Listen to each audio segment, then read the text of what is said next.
નમસ્કાર બીએલઓ મિત્રો. હવે નવી એક ઓપ્શન આવ્યું છે રીવેરીફાઈંગ લોજિકલ ડિસ્ક્રિપન્સી અને upload BLO BLA MOM minute of minute બે વસ્તુની વાત કરીએ તો અપલોડ બીએલઓ MOMની અંદર તમે આખી PDF હવે અપલોડ કરી શકશો.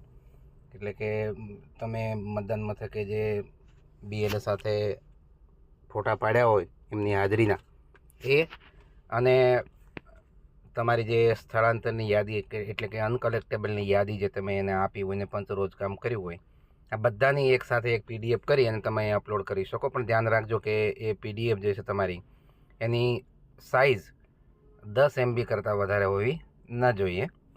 10 MB કરતાં વધારે હોય તો ઓછી કરવાની થાય તમારે અને અહીંયા તમે સબમિટ કરી શકશો. જો તમારો મોબાઈલની એપ્લિકેશન અથવા તો તમારું નેટવર્ક લોડ લેતું હોય તો સારા એવા કનેક્શનમાં જવાનું થાય તમારે, જેથી જલ્દીથી અપલોડ થઈ જાય. આ વાત થઈ અપલોડ BLO BLA MOMની એટલે કે મિનિટ ઓફ મિનિટની.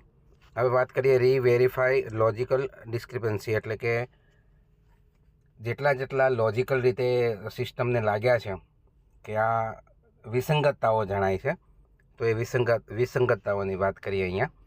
તો એ વિસંગતતાઓ તમારે જોવાની થાય. મોટાભાગે જે તમે પ્રોજેની તરીકે મેપ કરેલા ઇલેક્ટરોસ છે એ બાબતે જ અહીંયા વિસંગતતાઓ તમને દેખાશે. જો બે વિસંગતતાઓ ખાસ કરીને દેખાય છે અમને જ્યાં સુધી અનુભવ છે ત્યાં સુધી.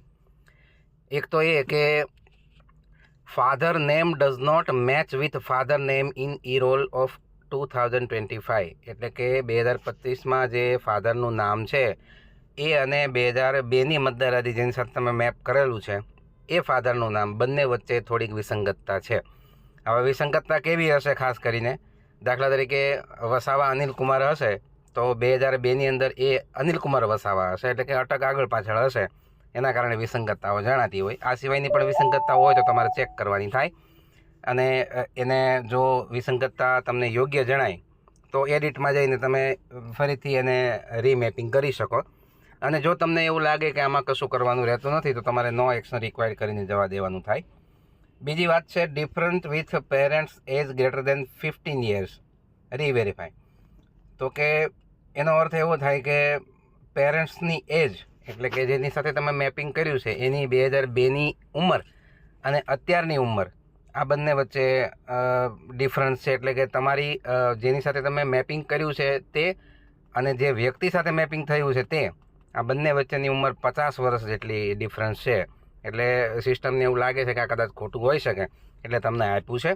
અહીંયા તમે ડાયરેક્ટ એના ફોટો EF પણ અપલોડ કરી શકો છો, એના પ્રૂફ પણ અપલોડ કરી શકો છો. એની સુવિધા આવી ગઈ છે. અપડેટ કરીને તમે એને અપડેટ કરી શકો.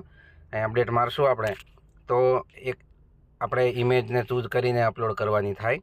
જો તમને જણાતું હોય કે આપણે નવેસરથી અપલોડ કરવાની જરૂર લાગે છે તો તમે અપલોડ કરી શકો છો. એડિટમાં જઈએ આપણે તો જોઈ શકો છો તમે નામ જે છે એ એમનું અટક અહીંયા પ્રોજેનીમાં તમે જે જોઈન્ટ કર્યું છે જો અટક પહેલાં છે, નામ પછી છે અને અહીંયા એનું નામ પહેલાં છે અને અટક પછી છે. જો અહીંયા રિલેટિવ નેમ લખ્યું છે ત્યાં એનો અર્થ એવો થયો કે આમાં એને વિસંગતતા જણાય છે એટલે તમને ફરીથી અપડેટ મારવા માટે આપ્યું છે.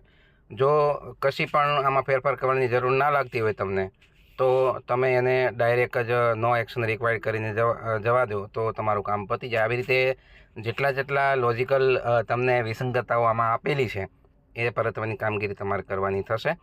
જેટલી હશે એ આજે પૂર્ણ કરી દેવાની થાય. નમસ્કાર. જય ગરવી ગુજરાત.